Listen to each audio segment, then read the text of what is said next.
بسم اللہ الرحمن الرحیم۔ السلام علیکم ناظرین، میں ہوں ایڈوکیٹ غلام یاسر خلیغاری۔ آپ دیکھ رہے ہیں پروگرام لیگل ایشوز۔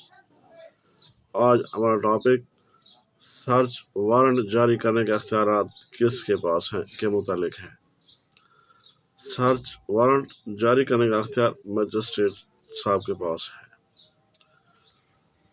اور اس کی تفصیل کچھ یوں ہوتی ہے کہ نمبر 1،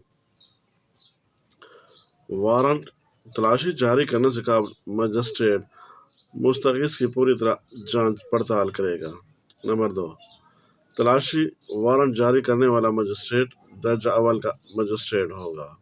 نمبر 3، مجسٹریٹ کا فرض ہے کہ وہ دیکھے آیا مستغیث نے جو شکایت درج کروائی ہے، جو کسی جگہ یا شخص کی تلاش کے لیے درج کروائی گئی ہے، وہ درست بھی ہے یا نہیں۔ نمبر 4، مجسٹریٹ وارنٹ تلاشی جاری کرنے سے قبل شہادت قلم بند کرے گا۔ نمبر 5، وارنٹ تلاشی جاری کرنا مجسٹریٹ کا ثوابدیدی اختیار ہے۔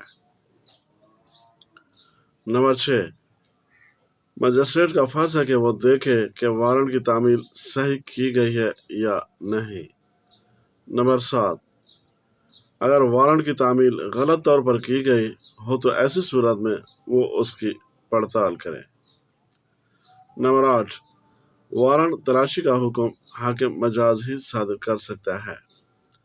نمبر 9، اگر حاکم مجاز نے ایسا حکم صادر نہ کیا ہو تو ایسے حکم کی خلاف ورزی غیر قانونی نہ ہوگی۔